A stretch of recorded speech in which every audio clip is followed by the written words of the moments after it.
Sri Aurobindo lists the various steps that evolution has taken to create units, starting from the individual, the family, then the tribe, and then the regional and the national identities, and then the human identity as one humanity.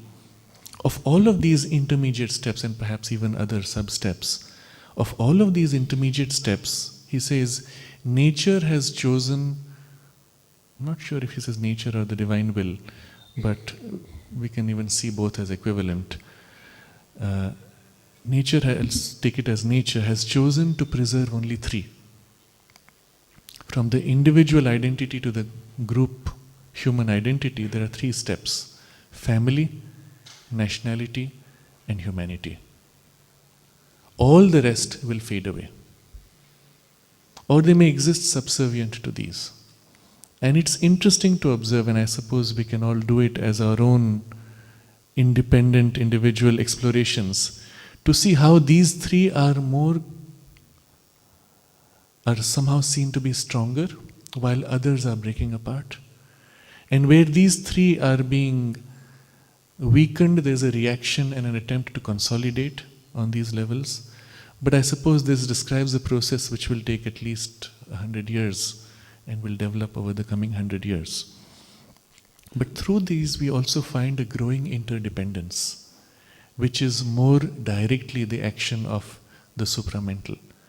Being a consciousness of oneness, while it supports the most rich diversity, it holds it as facets of its own oneness. And so the increasing sense of oneness in humanity is the most concrete and the most direct change of the supramental on the human mind.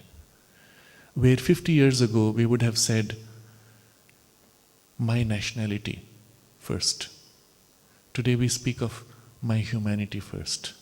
And the nations have to submit to this larger truth that we feel.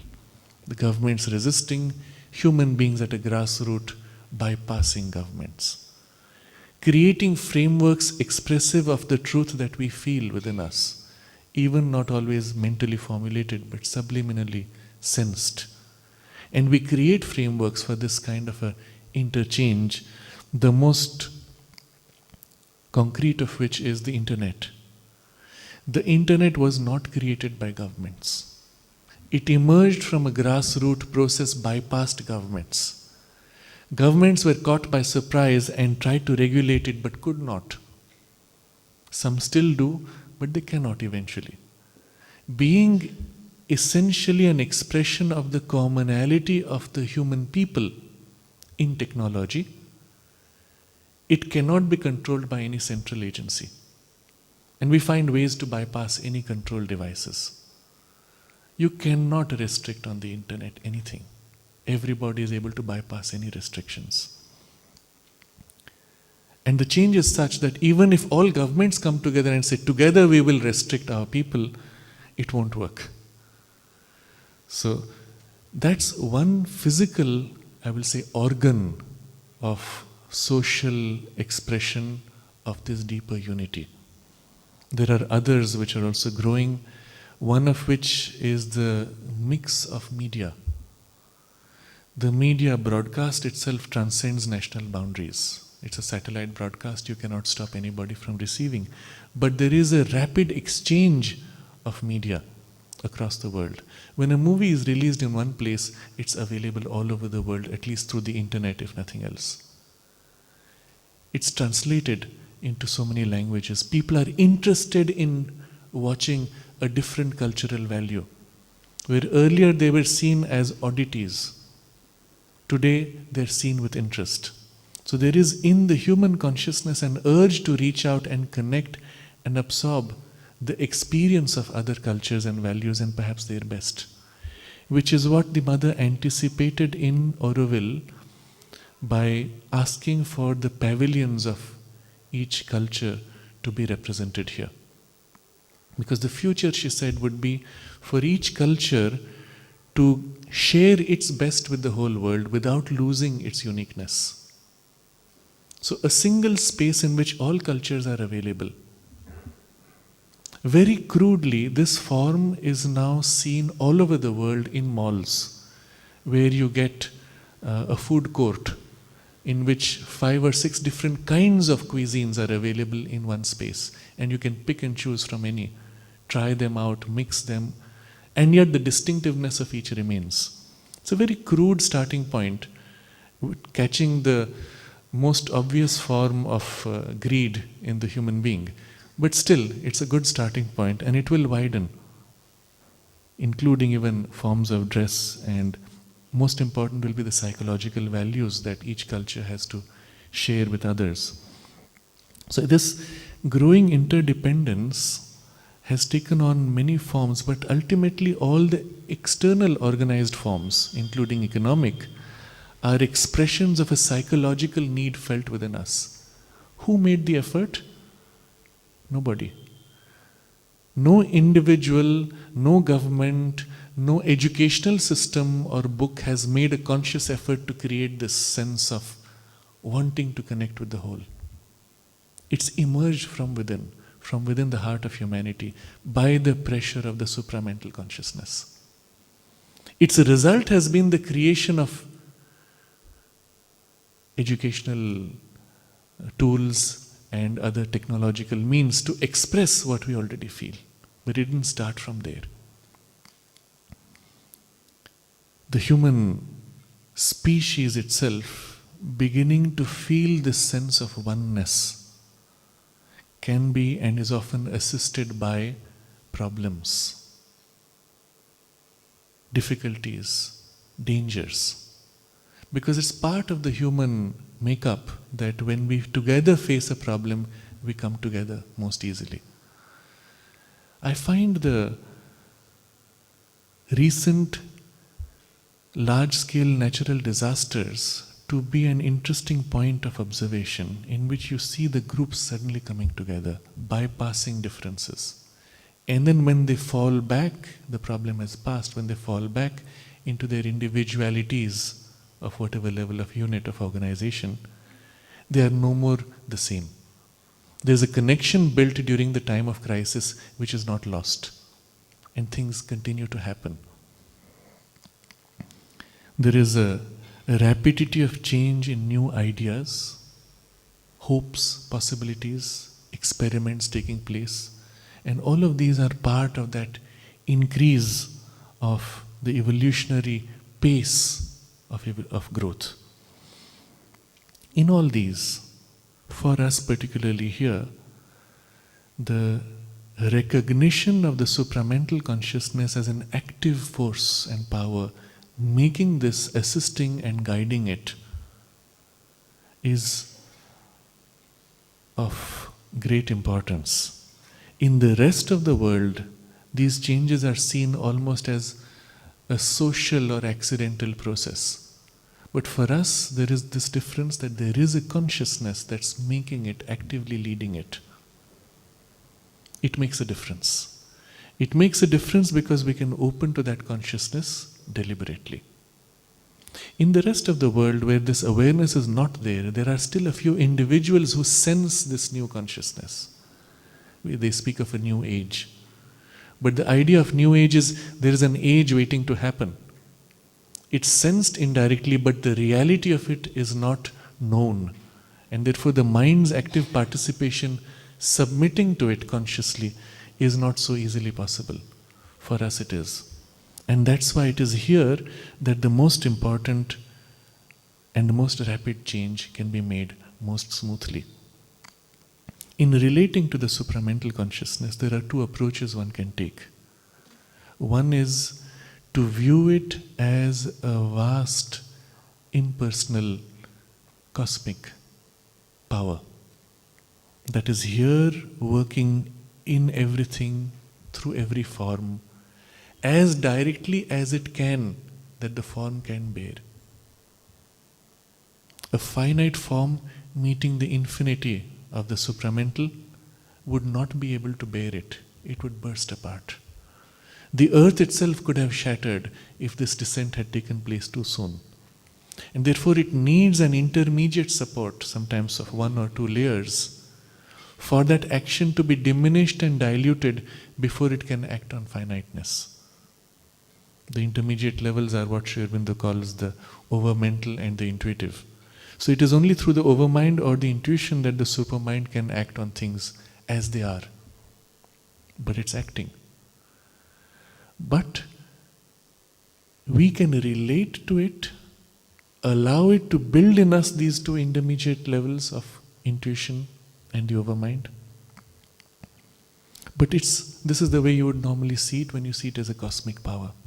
The other way to relate to it, which makes it much more direct, is to know the supramental consciousness as the conscious Shakti of the Divine.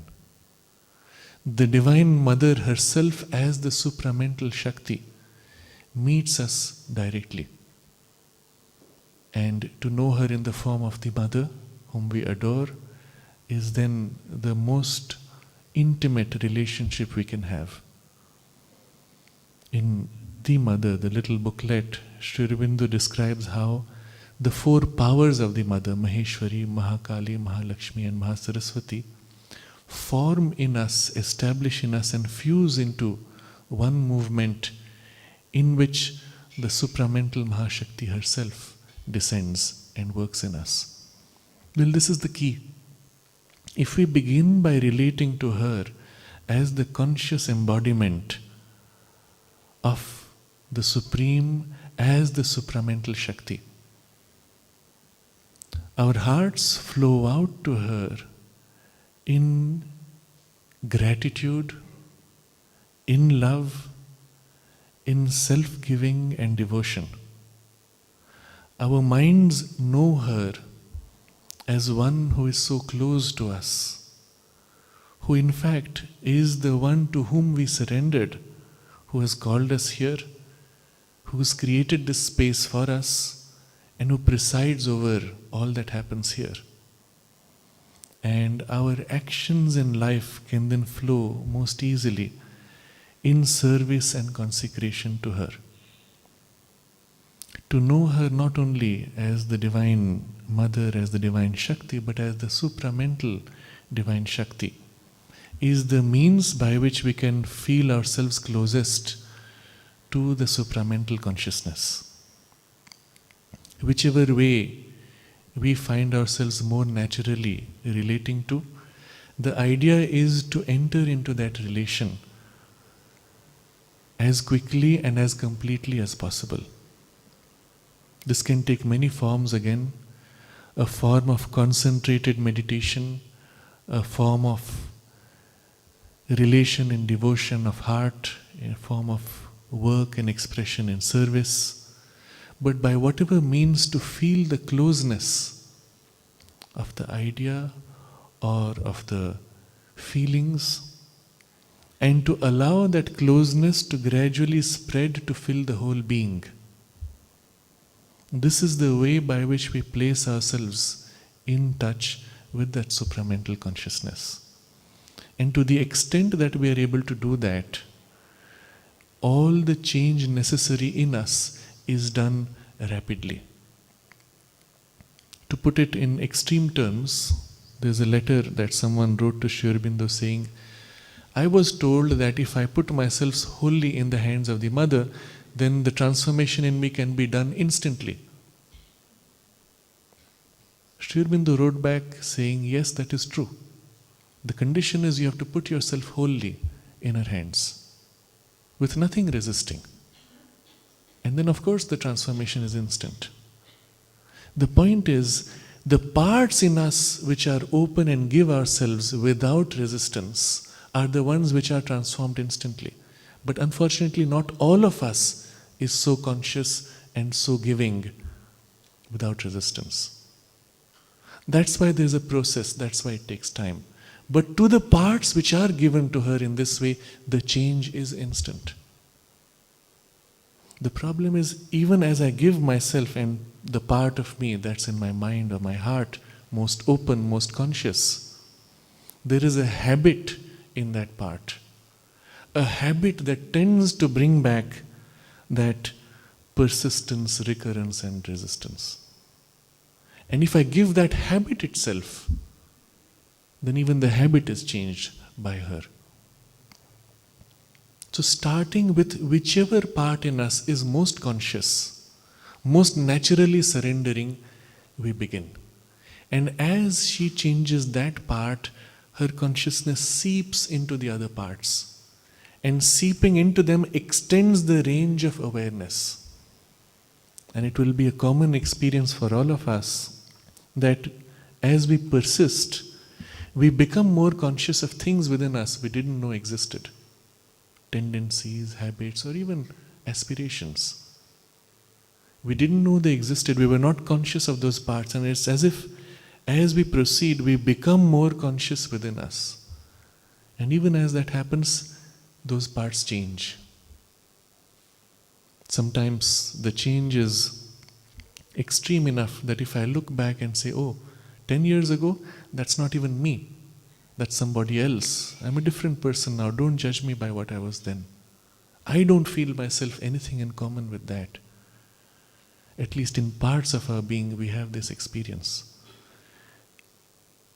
And in this yoga, therefore, we find while the goal is so much more difficult, the result achieved by the effort we put in is so much greater.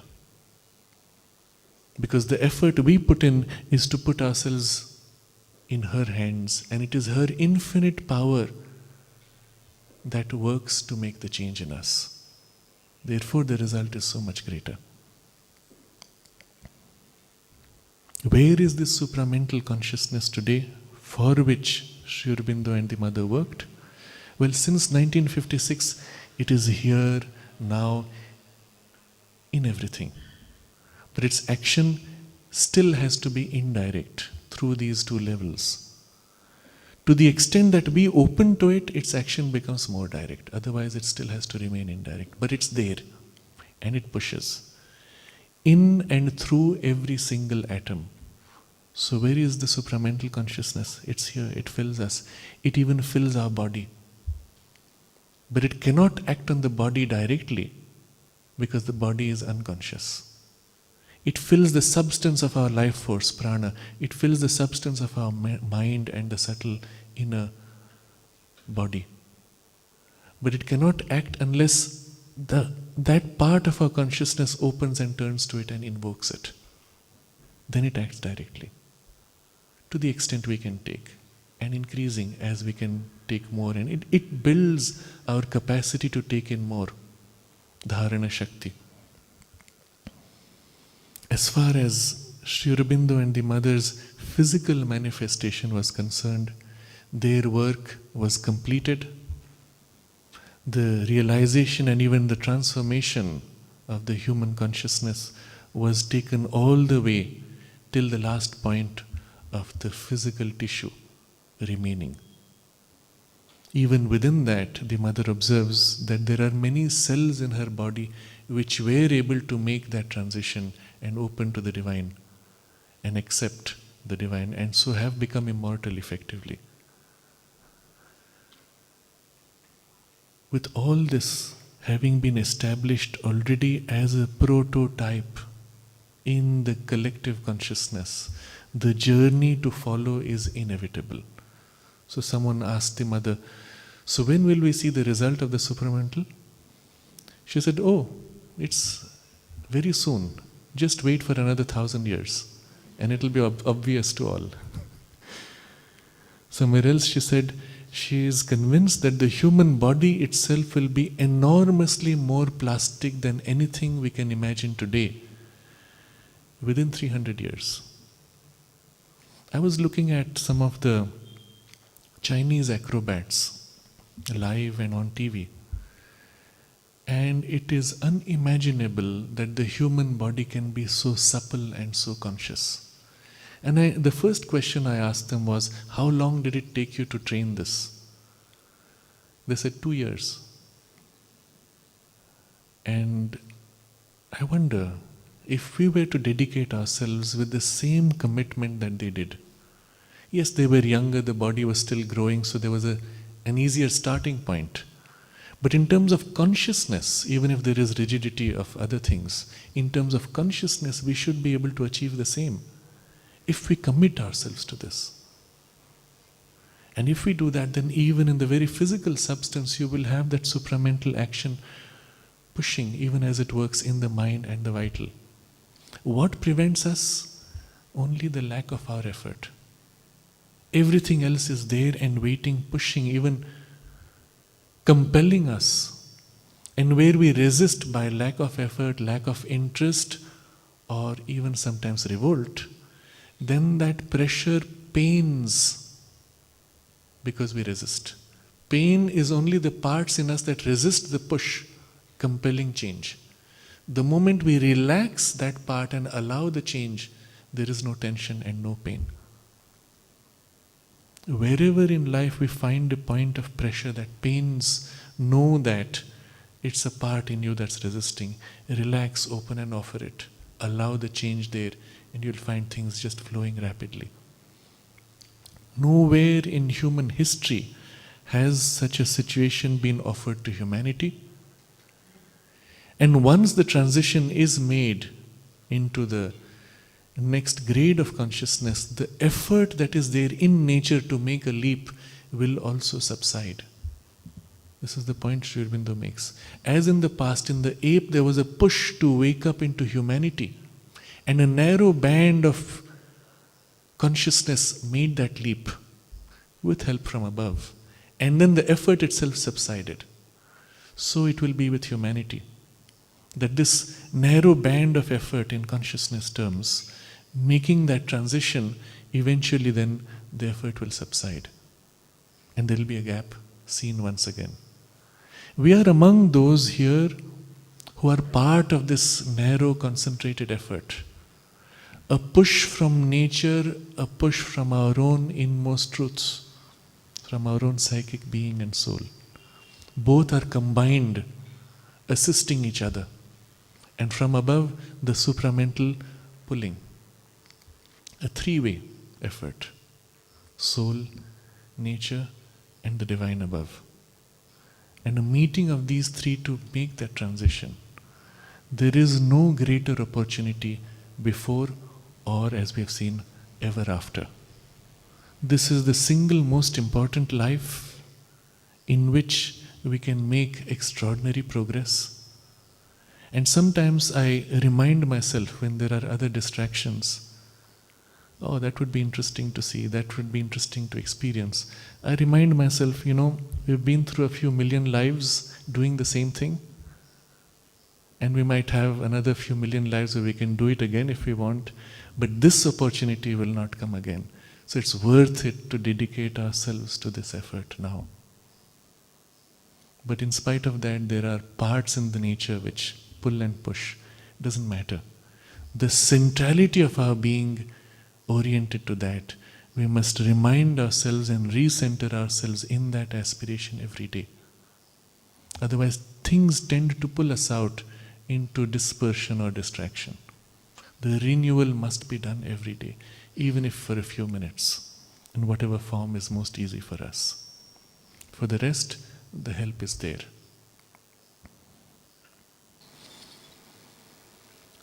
Oh.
भगवते